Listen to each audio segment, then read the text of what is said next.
prove I'm lying if I ain't correct.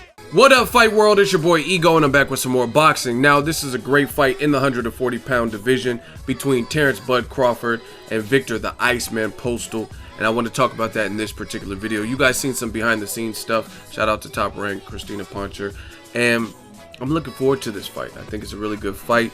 With Adrian Broner departing, and he said he's moving back up to welterweight, these two guys are clearly the best at 140. And I say Broner because he's a big name, and skill-wise, I would say Postol and also Crawford are on a higher level, probably, at least consistently. Plus, they're unbeaten, unlike Broner, who has 2 losses, I believe, and tough fights where people thought he should have lost, maybe against Daniel Ponce de Leon. But anyway, nonetheless, he's dealing with some legal trouble, and he's already said he's moving out of the division to welterweight. So these are clearly the best guys at 140 as far as I'm concerned. You also have guys that are game, like Ruslan Provodnikov. He's a fun fighter to watch, clearly not the best. He's fighting John Molina and guys like Mauricio Herrera.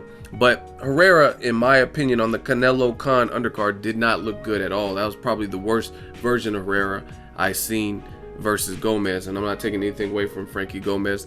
I thought he did what he needed to do to win, but Herrera just didn't seem to be there. And even before that, versus Hank Lundy, I don't think Herrera looked great in that particular fight. So clearly the best guys with the most momentum and great performances recently are these two guys. So July 23rd, MGM in Las Vegas, and it's going down. Both guys are confident. Some people were hesitant, and this is what new media does, man. Like, the only thing I'm asking with the whole new media movement is check what people are saying then, and then check what they're saying currently and what they say in the future. There was a lot of people who were just throwing this bait out there saying Terence Crawford, he was ducking Viktor Postol. You go to my videos, go to my channel, I never said that. I never said either guy was ducking either guy. I'm the type of person, let's put all the facts on the table, let the negotiation process take place, and then we'll see what's what. And if it comes out that all of a sudden that Terence Crawford said, oh, I'm not fighting this man, then you can call him a ducker. But there are a lot of people prematurely saying he was ducking and didn't want to sign the contract. And in fact, his contract was signed on the dotted line before Viktor Postol.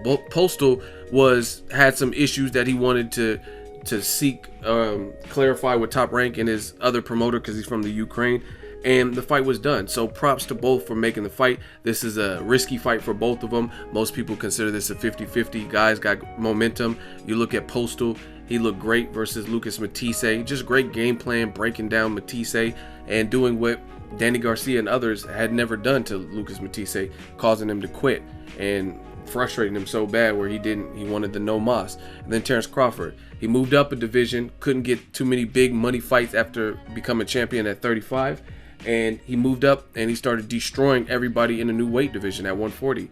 Every fight he's had, Thomas Delorme, Hank Lundy, and also Thierry Jean, a guy who hadn't been stopped even by guys like Lamont Peterson, who are great fighters, he stopped them all. So he's 3-0, 3 knockouts in a new division. So props, this is the perfect time for this fight. It's a great fight, it's a meaningful fight, and it's for 140-pound supremacy.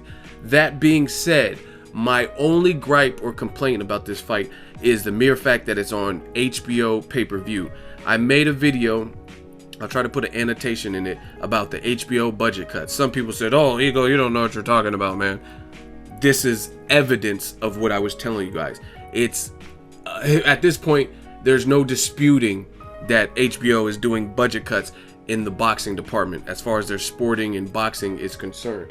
Clearly, because evidence of this is Top Rank's promoter and founder, Bob Arum, has publicly stated, in a simple Google research could reveal what I'm about to say. And you guys can do the research if you don't believe me. He said it was basically HBO said, if you want to get this done, it has to be HBO pay-per-view. He said he didn't even want this fight to be on pay-per-view. Further evidence of this, of the budget cuts, is the low standard, the low metric. Bob Arum, another recent interview that he did, he says if this fight hits 75,000 buys, which is considered low, then it breaks even. He says he would consider anything 100,000 pay-per-view buys or better a success. So that's setting the mark very low, and I think Bob Arum's just being realistic. He knows this is not a Pacquiao. Like, again, that's my only complaint. This is a good fight, a meaningful fight, but it doesn't make sense for pay-per-view. I don't know what's going on with HBO. I know they have some competition with Al Heyman and PBC, but it's not a pay-per-view fight based on the star builds. Like Terence Crawford, he does good at Omaha. He's a rising star. He can definitely carry the torch. Same thing with Viktor Postol, but especially Postol, I don't think enough people are familiar with him to make this a pay-per-view fight, because Terence Crawford, we don't know if he's ready for pay-per-view either, right? But you put him in there with a dance partner who's a great fighter, but also not a star. You know what I mean? A lot of people wouldn't know who Viktor Postol. I guarantee you, if I did a real life poll and surveyed people and said, other than the Matisse fight, name another Postol fight you would watch, a lot of just the run-of-the-mill boxing fans probably have never seen Postol. Maybe they've seen the Lucas Matisse because that was for a world title, for a vacant world title, but a lot of people wouldn't be familiar with him. They didn't see the Selchuk-Iden fight. They didn't see Postol versus Hank Lundy, things like that. I cover boxing, I watch boxing, so I've seen some of his past work, but I can tell you he's a great fighter, comes from the Ukraine boxing school, but he's just not a big name, a big draw. And again, the timing for this fight is right. It just would have made a lot more sense on HBO, regular HBO, especially when you're competing with PBC, throwing out all these cards on free TV and some of it on subscription-based TV like Showtime. But there's a lot like Porter Thurman, Abnamatis Cuellar.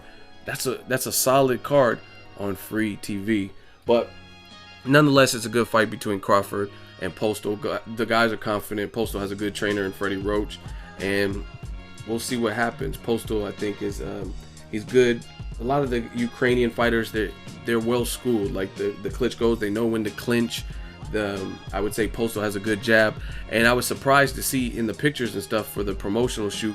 I didn't realize. I thought they were closer to the same height, but it's a clear marked difference that Postol is taller. So whoever wins this, especially if it's Crawford, you got to give him credit. I mean, either way, either guy, you got to give him credit. But a lot of people would probably be picking Postol, and a lot of people are picking Crawford. But Crawford is the smaller, shorter man in this particular fight. I think Postol looks like he's in good shape. I think they rehydrate to about the same, but Crawford is noticeably shorter than Postol. So it's a good scrap. I'm just not too sure about the pay-per-view. A lot of the stuff doesn't make sense. New media. Check what people are saying before and then. I distinctly remember, I think it was on Fight Hub, if I'm not mistaken, they did a roundtable before the Pacquiao-Bradley 3 fight. It was just Freddie Roach and Pacquiao in a room on Fight Hub, their YouTube. You guys can research this. And they were talking to Pacquiao before the Bradley 3 fight. And Bob Arum was in the room too. And they asked him a question like, why didn't you fight, hey Pacquiao, why didn't you fight Crawford? Fans wanted that fight. And Bob Arum cut him off and interjected and said, Crawford, he's not a star. He's not, you know what I'm saying? And Bob Arum was basically saying he's not ready for pay-per-view. He's not a pay-per-view draw.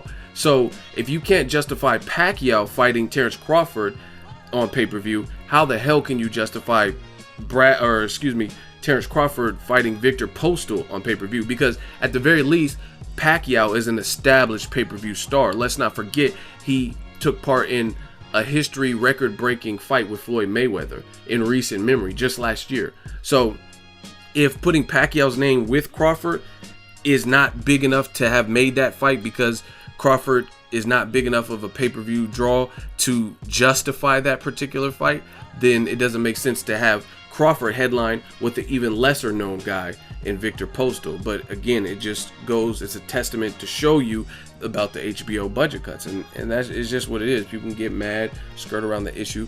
That's what it is. So I'm not bashing the fight. I really like the fight. I'm gonna try to go to Vegas for the fight. It's a great fight. It's just $49.95 is the price for the pay-per-view. HD is usually about $10 more, so you're probably looking at about $60. And they set the bar kind of low. Bob Arum saying 100,000 or better, and they're doing all right. But I just don't know how many people are going to tune in. You look at Canelo Khan numbers, and Canelo is supposed to be the future of boxing, and he's a champion, just like these two fighters, Postol and Crawford, are champions. And there's no exact number, but the Canelo Khan, which was on HBO pay-per-view, it sounds like it flopped. It did 332 to just under 600,000. Some people are saying 460,000. So if you got a fight with Canelo and Amir Khan has a solid name, different demographic, being a Pakistani Muslim and being from the UK, being from England, and that fight, most sources are reporting under 500,000, anywhere from 332 to 500,000 roughly.